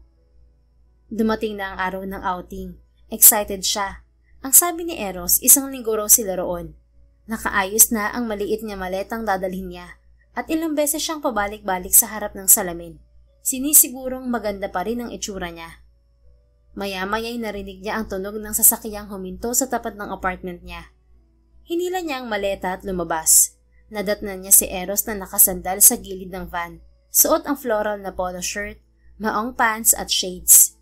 Nakapamulsa rin ito. Hindi na niya masisisi ang mga kapitbahay sa katabing unit na panay ang tingin sa lalaki. Gwapo na nga, mayaman pa. Umalis ito sa pagkakasandal at lumapit sa kanya. Ako na ang magbubuhat nito. Sabi nito sabay buhat sa maleta niya. Nasaan ang iba? Tanong niya habang naglalakad papunta sa van. Napansin niyang tanging ang driver lang ang nasa loob, wala nang iba. I told you, ibang sasakyan nila sa atin. So tayong dalawa lang talaga buong biyahe? Nilagay nito ang maleta niya sa isang upuan sa pinakalikod, katabi ng sarili nitong maleta. Yeah, bakit ayaw mo ba? The more the merrier, ika nga. I told you, gusto kong mag-relax habang nasa biyahe. Tumango-tango siya. Nagets niya naman agad. Hindi ka na naman nakatulog kagabi, no? Hula niya. Pumasok na siya at umupo sa malapit sa pinto ng sasakyan, habang ang boss niya ay sa kabilang gilid, sa may bintana. Paano mo nalaman? Tanong nito. Palagi ka kayang tulog sa office mo. How observant. Madali lang mapansin yun. Bumaling to sa driver. Tara na kuya. Umandar na ang van. Agad niyang hinanda ang cellphone at kahit wala pa sila sa magandang bahagi ng kasada, panay na ang kuha niya ng litrato. Tumingin siya sa kabila kung saan naroon si Eros at natigilan siya. Nakasuot ito ng eye patch, may headphones at nakasandal sa bintana. Tulog na kaya ito? Itinutok niya ang kamera sa mukha nito at kumuha ng ilang candid shot. Kinabahan siya nang bigla itong gumalaw, kaya agad niyang inilihis ang kamera sa ibang direksyon. Ilang sandali lang nakatulog na rin siya. Nagising na lang siya na parang may humihila sa pisngi niya. Dumilat siya kasabay ng liwanag mula sa flash na tumatama sa mukha niya. Gising ka na? Tanong ni Eros, sabay hila sa kanang pisngi niya habang hawak ang cellphone na parang kinukuhanan siya ng litrato. Good morning. Dagdag nito. Mahina niya itong itinulak at masamang tiningnan. Chinachansingan mo ba ako? Ako sa niya. Agad itong dumistansya saka tiningnan ang picture sa cellphone. Of course not. Kinukuhanan lang kita ng picture. Tingnan mo. Iniharap nito ang screen sa kanya. Nakakatawa ang mukha mo rito. Natatawang sabi pa nito. Tulog mantika siya at nakanganga. I-delete mo yan. Ang pangit ko niyan. Umakta siya nga gawin ang cellphone mula sa lalaki. Pero agad itong lumabas mula sa van at tumakbo. Hoy! Nagmadali siyang lumabas at hinabol to. Pero dahil mahaba ang mga binti nito, ay agad itong nawala sa paningin niya. Napahawak siya sa dalawang tuhod. Medyo hinihingal. Ay, buwisit talagang lalaking yun. Usal niya. Wow! May biglang humawak sa magkabilang balikan niya. Napasigaw siya nang sumulpot ito sa likuran niya. Masama niya itong tiningnan at muntik na siyang manapak, habang ang lalaki naman ay hawak ang tiyan sa katatawa. Nakakatawa ang mukha mo. Natatawang sabi ni Eros. Natigilan siya. Naglaho ang inis at natulala siya sa lalaki. He's laughing beautifully. Hindi niya alam kung normal lang ba ang nararamdaman niya, pero kumakabog na naman ng mabilis ang puso niya. Ayaw niyong kumalma at iisa lamang ang dahilan. Hoy, bakit natulala ka? Bumalik siya sa realidad nang magsalita ito, tapos na itong tumawa. Bumalik ang masama niyang tingin. Wala, sinusumpa lang kita sa isip ko. Biglang may lumapit sa kanila. Isang lalaking naka-formal suit, mukhang staff ng hotel. Welcome po sa Bahandi Resort, Sir Eros. Ako po naka-assign na mag-assist sa inyo sa pagdadala ng mga gamit nyo. Magalang na sabi nito. Nandun ang mga gamit. Turo nito sa van kung saan kasalukuyang ibinababa ng driver ang mga bagahe nila. Ako na pong bahala sa mga gamit nyo, sir. Sabi ng staff bago ito umalis. Let's go. Sabi ni Eros na nagpatiuna na. Sumunod siya at sabay-sabay silang pumasok sa hotel. Kinuha nila ang kani-kanilang keycard saka sabay-sabay na pumasok sa elevator. Pareho silang nasa 23rd floor at laking gulat niya nang malamang magkatabi lamang ang mga kwarto nila. Hindi niya alam kung coincidence lang ba iyon o tadhana. "Thank you," sabi niya sa staff nang maipasok nito ang maleta sa kwarto niya. Excited niyang binuksan ang maleta para magpalit ng swimsuit. Pinili niya ang itim na two-piece. Humarap siya sa salamin at nag-pose ng kaunti. Inilugay ang buhok at naglagay ng light makeup. Nang makontento siya sa itsura niya, ay nagsuot siya ng cover-up bago lumabas ng kwarto. Saktong bumukas din ang pinto ng katabing kwarto. Nagkatinginan sila ni Eros. Hindi nakatakas sa paningin ni Luna ang bahagyang pagbaba ng tingin nito sa dibdib niya. Confident siya. Pinagpala naman kasi. Ngumiti siya at lumapit. "Bakit? Gusto mong hawakan?" Pangaasar niya. Ngumiti ito. "Huwag mo akong hinahamon, Luna." Mahina siyang tumawa. "Sus, nahiya ka pa. Nahawakan mo na kaya to." Asar pa niya. Nagsalubong ang kilay nito. "Shut up. Bumaba na tayo. Nagkakasiyahan na yung mga tao ko sa baba." Anito at nauna na sa elevator. Agad siyang sumunod. Habang hinihintay na makababa sila ay nagsalita siya. "Hanggang ngayon ba, hindi mo pa rin naaalala ang gabing yon?" "Anong gabi? Nung na-stuck tayo sa elevator?" "Hindi. Yung may nangyari sa atin. Bakit ba hindi mo maalala? Memorable yung moment na yun sa akin tapos ako lang ang makakaalala." Napabusangot siya. "Memorable? Nag-enjoy ka ba?" "Oo." Mabilis niyang sagot. Hindi siya nagdalawang isip. "Gusto ko nga maulit yun eh. Pero kanino kaya?" Naramdaman niya ang matalim na tingin nito. "Hey, kung gusto mo, we can..." "Pero syempre hindi na kahit kanino. Doon na lang sa taong makakasama ko habang buhay." Nakangiti niyang sabi habang ini-imagine ang moment na yon. "You plan to marry?" Curious na tanong nito. Tumango siya. "Oo naman. Sino bang hindi?" "Ako." Mabilis nitong sagot. Saktong bumukas ang elevator. Mabilis tong lumabas. Humabol siya. "Ikaw? Bakit? Wala kang plan na magpakasal? Kawawa ka naman." "Magpapakasal ako kung willing ka." Napakorap siya. "Ha? Pakiulit nga yung sinabi mo." "Wala yun. Mag-swimming ka na lang." Ani Eros sabay lakad ng mas mabilis. Palabas na sila ng hotel. Mula pa lang sa malayo, nakita na niya ang ilang taong naglalaro ng beach volleyball. May ilan din na nasa dagat. Nang makalapit sila ay agad na nagsipagbati ang mga empleyado kay Eros. Sumama ito sa grupo ng mga lalaking nagiinuman sa villa. Napangiti siya nang makitang mukhang masaya ito at nag-e-enjoy. Ngunit napawi ang ngiti niya nang mapansin ang isang babaeng lumapit kay Eros. Nagtabi ang dalawa at nagngitian. Bigla niyang naalala ang sinabi nitong marami na itong nakasiping na babae. Nagtama ang mga mata nila. Agad siyang umiwas ng tingin. Kunwaring may ibang tinitingnan. "Ano ba tong nararamdaman ko?" Tanong niya sa sarili. Nasasaktan siya na hindi siya ang babaeng katabi nito ngayon. Was it jealousy? Bakit siya magsiselos? Dahil ba nahuhulog na siya sa lalaki? Mahina niyang sinampal ang sariling pisngi at mariing umiling. Hindi pwede. Pinilit niyang ituon ang atensyon sa ibang bagay. Naisipan niyang mag-picture-picture na lang. Kumuha siya ng mga litrato sa iba't ibang pose. Nang magsawa sa mga close-up, lumapit siya sa grupo ng mga babae.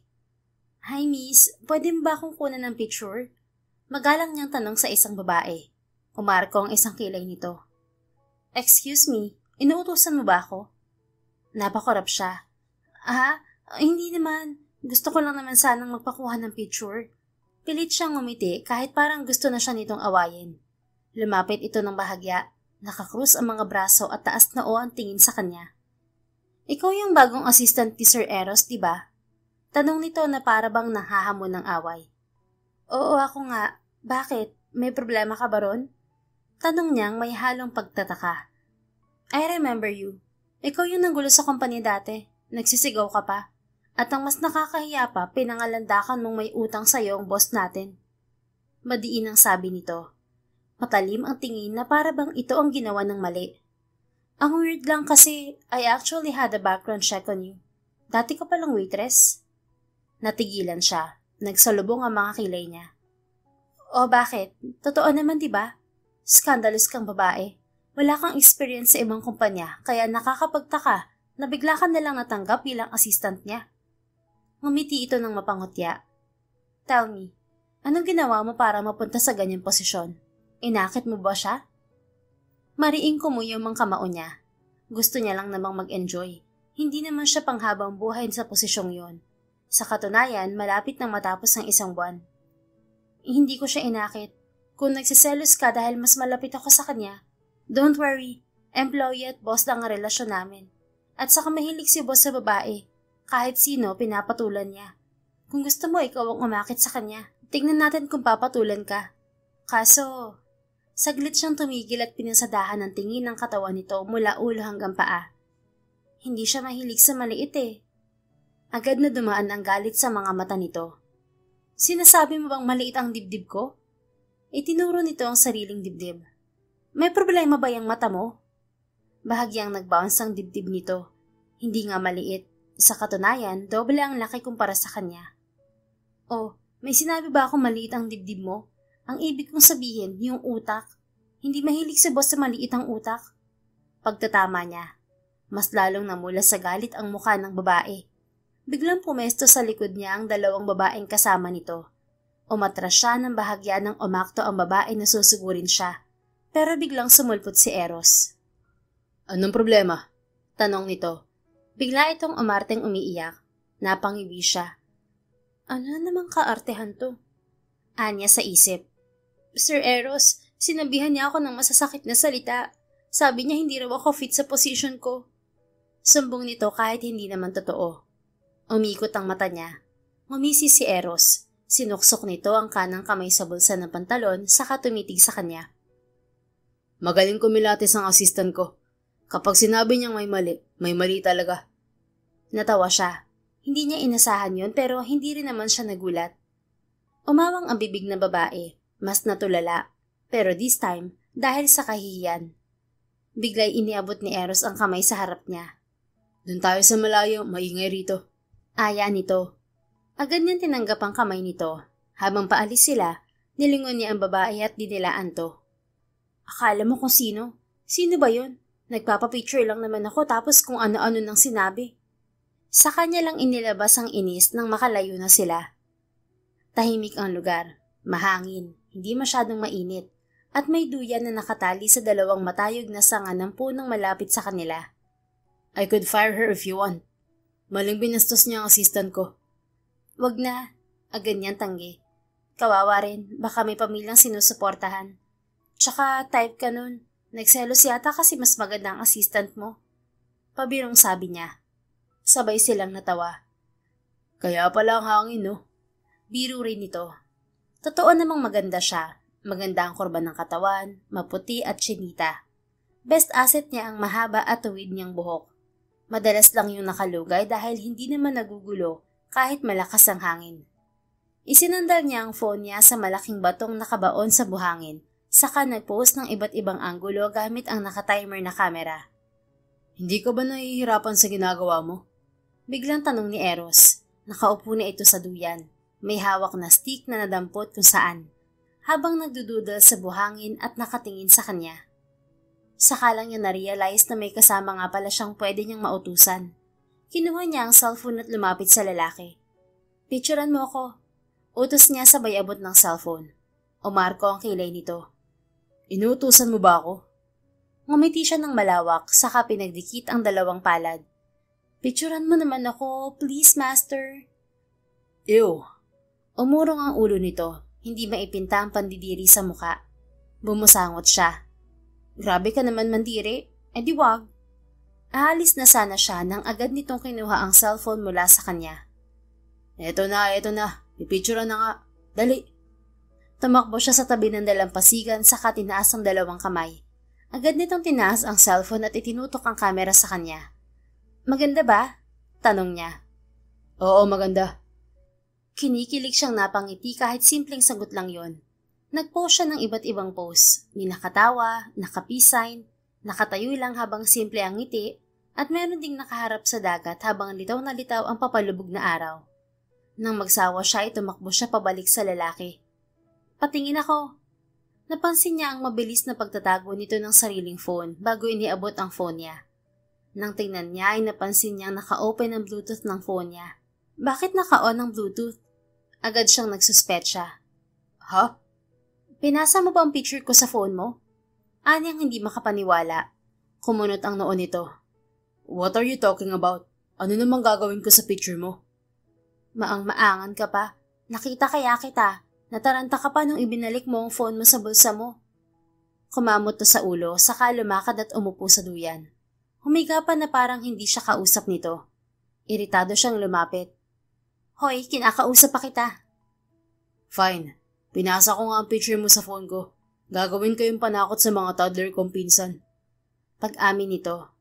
Namula siya sa inis. Ganun. Pumatong siya sa ibabaw nito saka sinakalto sa leeg. Aray!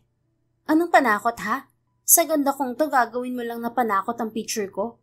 Mas nakakatakot ka pa nga lalo na kapag mag-iisang linya yung kilay mo.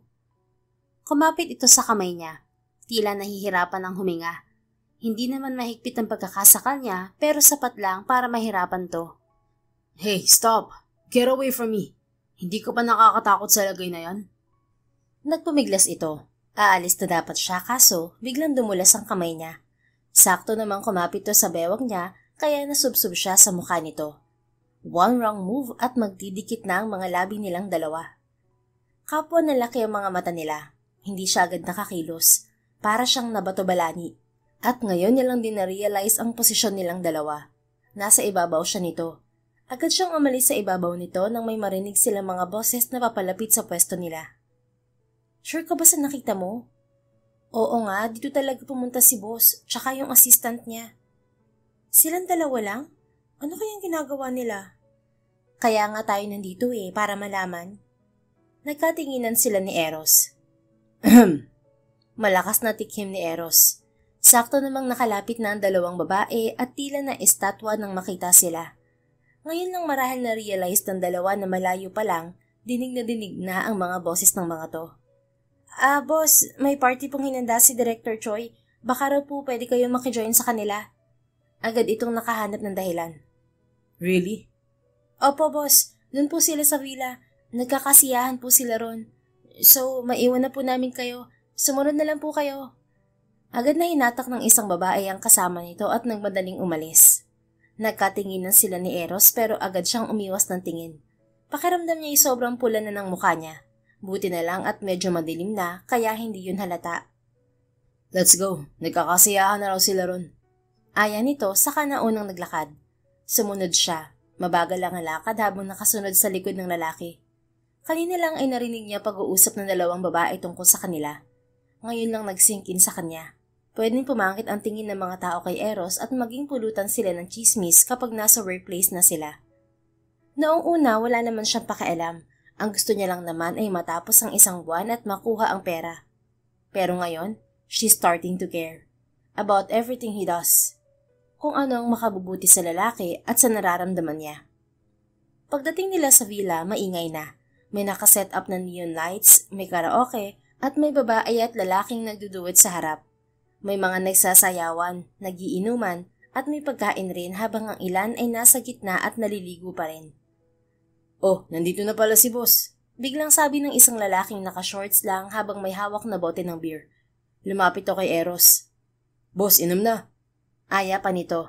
Lumapit din ang babaeng kanina ay kumakanta sa harap. Sir Eros, duet naman tayo. Request nito. Bahagya siyang nagulat nang bigla itong lumingon sa kanya. Pero saglit lang yon. Agad din itong tumingin sa babae. I don't sing, pasensya na. Tanggi ni Eros. But my assistant can sing. Siya na lang ang pakantahin nyo. Hinawakan siya ni Eros sa kamay at bahagyang hinila palapit. Ha? Bakit ako? Agad siyang kinabahan. I would love to hear you sing. Sabi pa nito. Napabusangot siya pero alam niyang wala siyang magagawa. Kung okay lang sa'yo, tayo na lang ang magduet. Anang lalaking kumakanta rin kanina. Kinuha nito ang mic mula sa babae at inabot sa kanya. Nagdalawang isip siya pero sa huli ay tinanggap din niya yon. Bigla siyang hinawakan ng lalaki sa kamay at hinila papunta sa harap. You know, dumadamoves ka na pre ah. Such a good taste. Kansyaw ng ilang lalaking tuwang-tuwa sa paghawak sa kanya. Napakamot ang makakaduwit niya sa batok. Pasensya ka na sa mga kaibigan ko Pilit siyang umiti kahit naiilang. Ayos lang. Alam mo ba yung kantang Pangarap Lang Kita by Parokya ni Edgar at Happy C? Saglit siyang nag-isip, saka agad na tumango. Oo, alam ko. Great, yun ang kakantahin natin. May pinindot itong kung ano sa remote na nakatapat sa screen. Ilang sandali pa, nagsimula ng tumugtog ang kanta. Kinanta nito ang part ng lalaki habang siya naman ang kumanta ng part ng singer na si Happy C. The song was about unrequited love.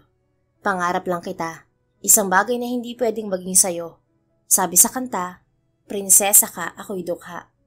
Pero baliktad prinsipe ito at siyang dukha. At kahit nagsisimula ng umusbong ang nararamdaman niya para sa lalaki, alam niyang wala siyang magagawa. Malayo ang estado ng buhay nilang dalawa at malabong pareho sila ng nararamdaman. Habang kumakanta siya, hindi niya maiwasang ilibot ang tingin sa paligid. Huminto ang tingin niya kay Eros. May katabi itong babae na panay ang himas sa hita nito habang tuloy lang ito sa pag-inom ng beer mula sa bote.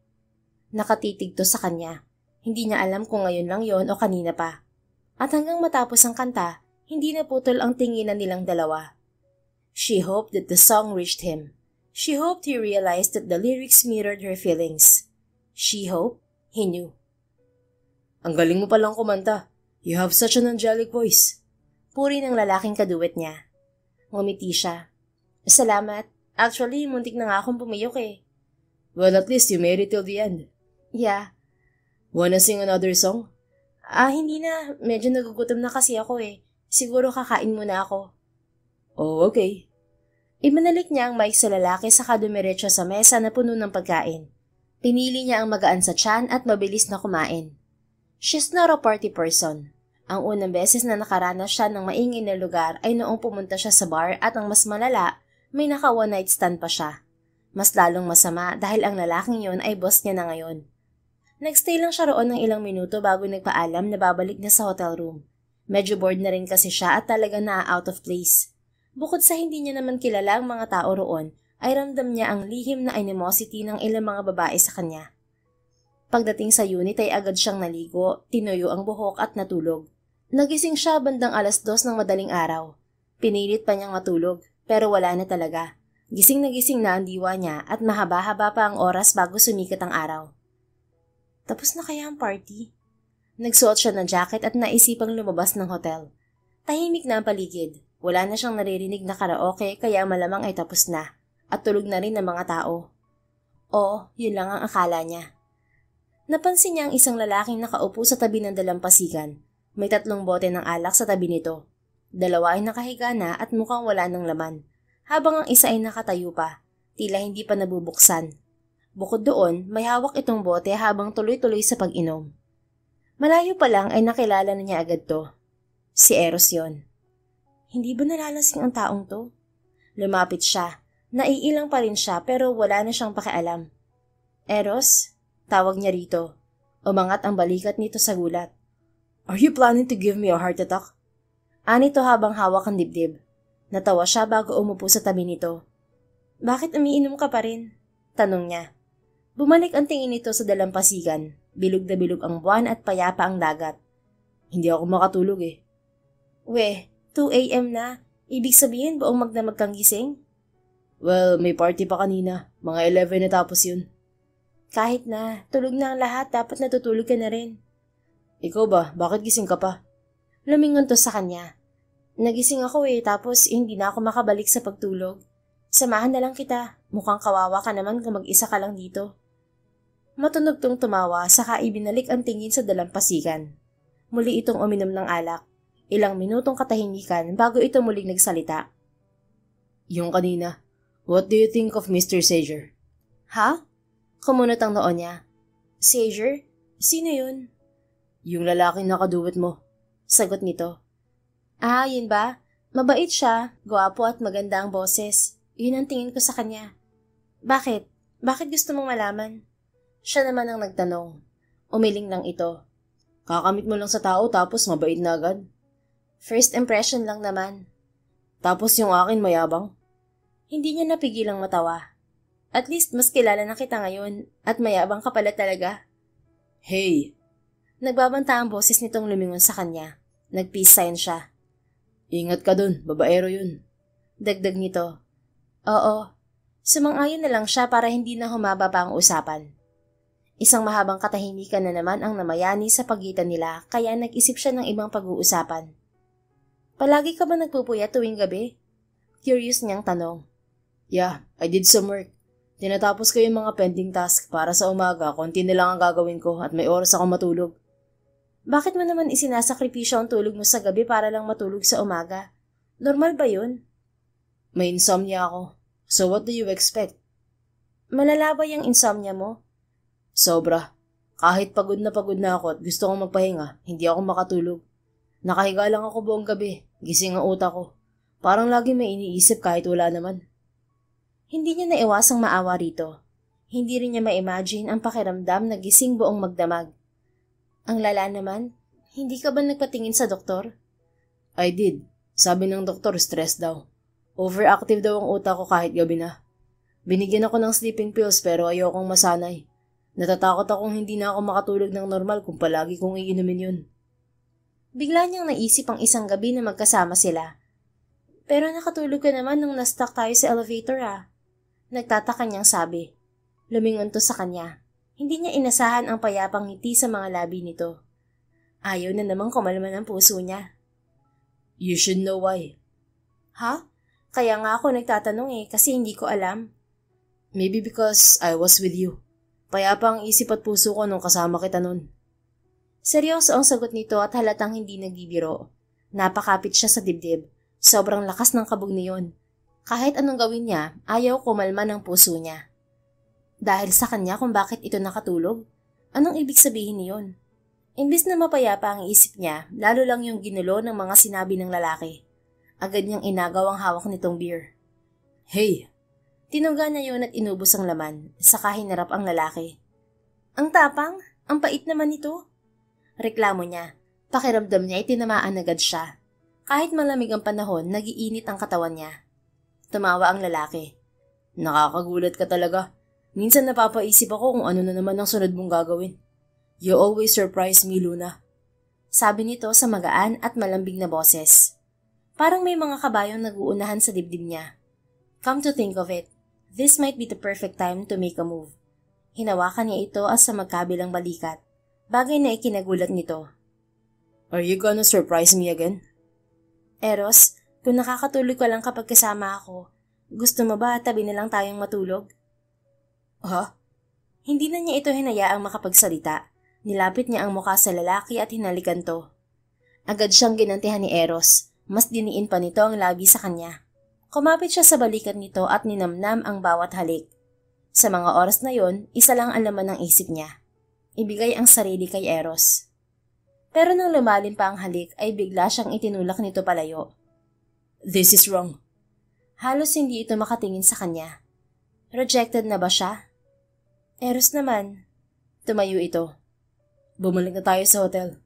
Sabi nito bago siya iwanang mag-isa. Natulala siya. Hindi agad nag-sink in sa kanya ang nangyari.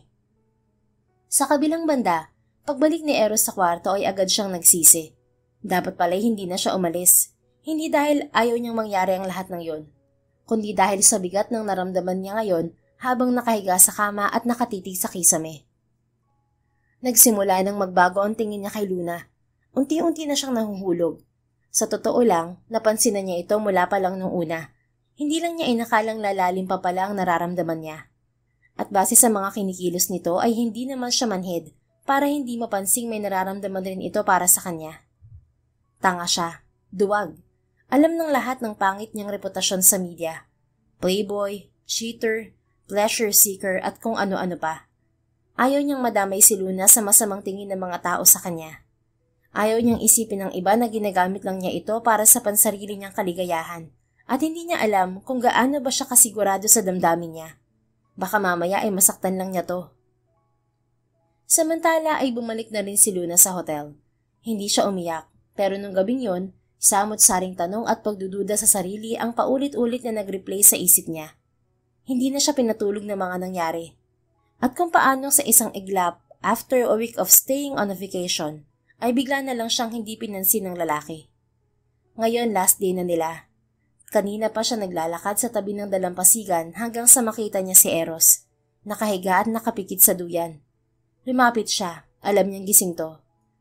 Eros, lakas loob niyang tawag dito. Dumilat ang mga mata nito. Agad na tumama ang tingin sa kanya. Mag-usap nga tayo. Anya dito. Bumangon ito at umupo sa duyan. Saka tinapik ang upuan sa tabi nito. Umupo ka. Mag-uusap tayo kung yan ang gusto mo. Bakit sa tabi mo? Di ba ayaw mo na sa akin? Alam mong hindi yan totoo. Ha?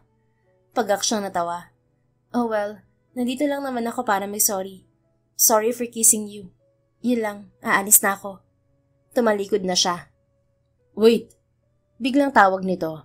Agad siyang humarap. Umaasa na may magandang sasabihin to. Ano kasi, ano nga ulit yung sasabihin ko? Napakamot ito sa batok. Hay, ano ba? May sasabihin ka ba o wala? Inis niyang tanong. Nauubusan na siya ng pasensya. Sorry, wala pala. Hay. Take care on your way.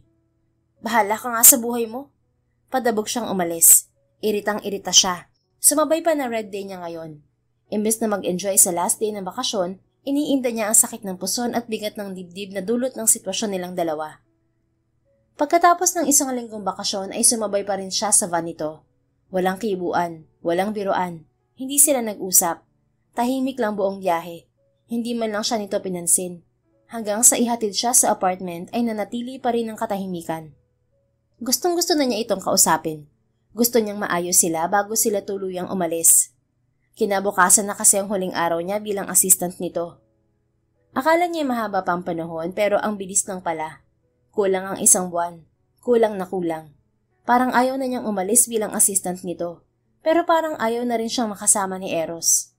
Mali ba talaga na magkagusto sa isang tao na kabaliktaran ng estado sa buhay niya?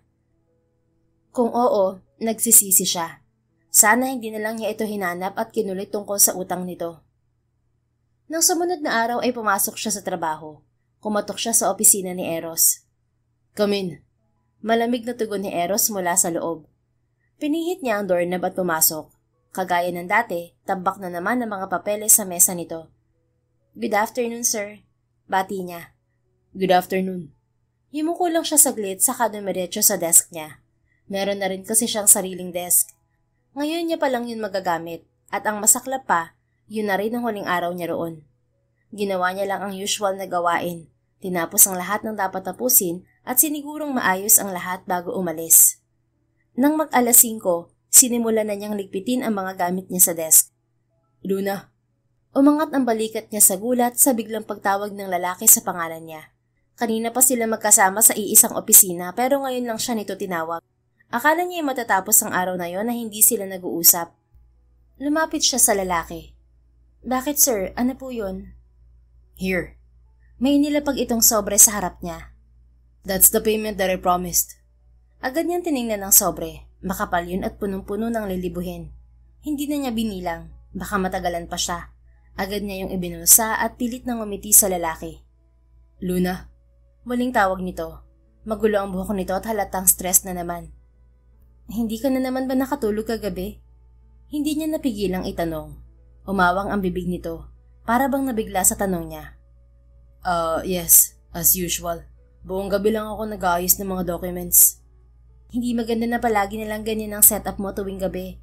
Mas okay na masanay ka sa sleeping pills kaysa palagi kang puyat. Concern niyang sabi. Nag-angat to ng tingin. Kahit pagod ang mga mata ay parang may kinang. Thank you. Siguro nga tama ka. Dumadalas na rin ang pananakit ng ulo ko dahil sa puyat. Ngumiti siya. Tiwala siyang makikinig to. See? Baka sa susunod mag-collapse ka na lang bigla. Siya nga pala, ito na ang huling araw ko rito. So I guess, ito na nga talaga ang last day ko. Hindi sigurado niyang sabi. Bumaba ang tingin nito. Napansin niya ang pagbukas-sara ng bibig nito. Para bang may gustong sabihin pero hindi magawa. Yeah, I guess I won't be seeing you around anymore. Sabi nito. Bumagsak ang balikat niya. Hindi yun ang gusto niyang marinig. Bumalik siya sa desk niya at kinuha ang laptop at iPad na maayos na nakalagay sa box. Pagbalik niya sa harap ng lalaki ay inilapag niya ang mga yun sa mesa. Ibabalik ko na pala to. Anya, bakas ang pagkabigla sa mukha ng lalaki. What? Binigay ko yan sa'yo. Hindi mo na kailangang ibalik yan. Binigay mo yan para may magamit ako sa trabaho. At dahil ito na huling araw ko, ibig sabihin lang nun na hindi ko na kailangan yan. But still, At ayoko. Tinanggihan mo ako. Kaya hindi ko rin tatanggapin ng mga bagay na yan mula sa'yo. what do you mean? Nung nasa bakasyon tayo, bigla ka nalang naging distant at hindi na ako kinausap. It was all because I kissed you that night. I get it. I get that you didn't like it. Pero sana hindi ka umalis ng ganun na lang. It hurt me. Pero naiintindihan ko. Mahaba niyang litanya. Nagiinit na ang magkabilang gilid ng kanyang mga mata. Tumitig siya ng diretso sa lalaki. I want to make it clear to you, Eros. Hindi lang kita basta gusto. Mahal na kita. Finally, naamin niya rin. Nanatiling tulala ang lalaki. Parang hindi agad umabot sa pandinig nito ang mga sinabi niya. Kaya maayos akong aalis. Nag-enjoy ako sa trabaho at nag-enjoy ako sa mga araw na magkasama tayo. Thank you and aalis na ako. Bye, Eros. Tumalikod na siya. Kinuha niya ang sling bag niya at dire-diretsyong lumabas mula sa opisina nito. Gusto niyang habulin siya nito. Gusto niyang pigilan siya nito. Gusto niyang alokin siya ulit ng trabaho. Gusto niyang magstay pa. Gusto niya ng isa pang buwan. Ayaw niyang umalis. Napamahal na siya sa trabaho niya. Napamahal na siya sa boss niya. Pero hanggang sa paglayo niya, hindi niya naramdaman ang presence nito. Sino nga ba naman siya para pigilan nito? Sino nga ba naman siya para magkaroon ng puwang sa puso nito? Una pa lang naman ay malinaw ng imposibleng magustuhan siya nito. Pumasok siya sa elevator. Doon lang tuluyang tumulo ang luha niya. Pero sakto naman sa pagsara niyon ay may kamay na humarang sa pagitan ng pinto kaya bumukas ulit yun. Nagulat siya nang makita si Eros. Hingal na hingal. Papasara na sana uli ang elevator nang hilahin siya nito palabas. May sasabihin pa ako. Anito habang hinahabol ng paghinga. Hindi siya makapaniwalang hinabol talaga siya nito. Iniisip niya lang yun kanina. Anong sasabihin mo? Bilisan mo lang kasi may pupuntahan pa ako. Masungit niyang tugon. Kahit hinabol siya nito ay masama pa rin ang loob niya. Tumayo ito ng tuwid at tumitig ng diretso sa kanya. 2 months ago na mula nung may nangyari sa atin. Panimula nito. Umarko ang isang kilay niya. Masyado nang huli. At ngayon lang nito naalala yon. Huminga to ng malalim bago muling nagsalita. Sorry if I couldn't remember it at first. Alam kong mukhang walang kwentang excuse ko. Pero hindi ko talaga agad naalala. Hindi dahil walang halaga yun sa akin. You know how I lack sleep naman, di ba? Sobrang puyat at pagod ako nun. Halos 2 linggo akong walang maayos na tulog. Alam mo bang kapag kulang ako sa tulog, naaapektuhan ng memory consolidation ng utak? Hindi naaayos ng utak ang mga alaala para maging long-term memory. Kaya kahit may nangyari sa atin, parang naging blur lang siya sa isip ko habang tumatagal. But I remember giving them my staff's number, just in case na hindi ka makapagbayad. Pero wala namang nabanggit sa akin ng staff ko na may hotel na naningil sa kanya. Tahimik siya. Hindi niya alam kung paano tatanggapin ang paliwanag. Pero may sinseridad sa tono nito. Hindi tipong scripted na sagot. Umalis ako sa hotel kasi naubos na ang cash ko at nakalimutan kong dalhin ang card ko. Hindi ko alam kung saan ko nailagay nun. Akala ko nawala ako pero na-misplace ko lang pala. I told the hotel staff na pwede kang i-check since lalabas ako. They did. Plano kong bumalik right after makuha ang card ko kaso... Tumigil ito saglit. Halatang nahihirapang ituloy. Naaksidente ako sa daan. Nabundol ang kotse ko. Weeks akong nakakonfine sa ospital. After that, sunod-sunod na ang mga nangyari. Meetings, obligations. And yeah, dahil sa stress at puyat, tuluyan ko talaga nakalimutan ng buong araw na yun. I'm sorry. And the more I get to spend my time with you, unti-unti naaalala ko rin. Bumigat ang paghinga niya. Okay, naiintindihan ko. Salamat at sinabi mo yan. Ngayon ay nalinawan na ako. So kung yun lang ang sasabihin mo, aalis na ako. Tumalikod na siya pero muli itong nagsalita. Do you really want to leave? Tanong nito na agad nagpahinto sa kanya. Muli siyang humarap sa lalaki. Bigla niyang naalala ang sinabi nito. May itatanong ako. Ano yun? Totoo ba talagang nakikipagtalik ka kahit kaninong babae? Yung kasama mo sa restaurant, girlfriend mo ba yon? Mahal mo ba siya? May lingering feelings ka ba sa ibang babae? Playboy ka ba? Pleasure seeker ka ba talaga tulad ng sinasabi ng iba? Sunod-sunod ang tanong niya. Hindi niya alam kung saan galing ang mga yon O kung ano bang mapapala niya kung malalaman niya ang mga sagot. Gusto kita, at hindi ako naniniwala na totoo yun. Palagi mong sinasabi na nakababad ka lang sa trabaho tuwing gabi. Naniniwala ako ron. At sa umaga naman nagtatrabaho ka rin at natutulog sa tanghali. Ni minsan hindi kita nakitang nakipaglandian sa iba. Kaya napayuko siya. Naniniwala akong hindi totoo yung mga sinasabi tungkol sa'yo.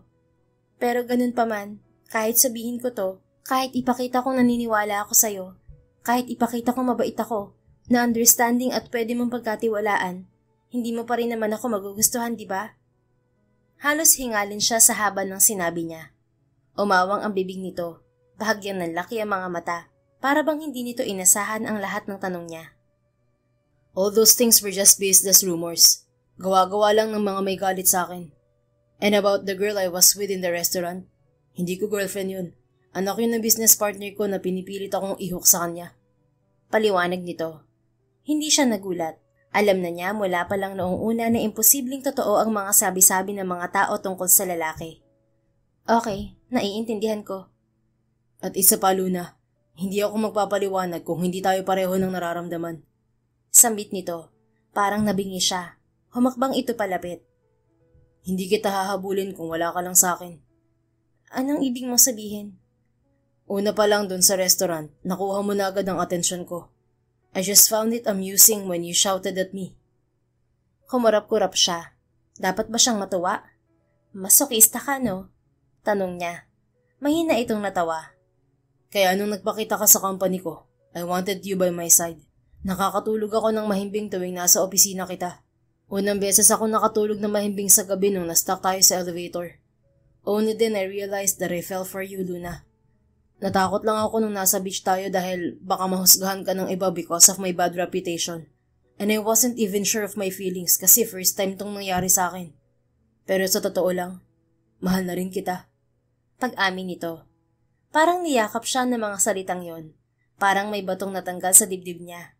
Hindi niya alam kung iiyak siya o matatawa. Basta ang alam niya lang sa mga oras na yon ay masaya siya. Totoo ba yan? Paniniguro niya. Hinawakan nito ang dalawang kamay niya. Can you be my girlfriend? Tanong nito. Walang pag-aalinlangan ay tumayo siya. Yes, gusto kitang maging boyfriend. Napasuntok ito sa hangin bago muling humarap sa kanya. Abot langit ang ngiti nito.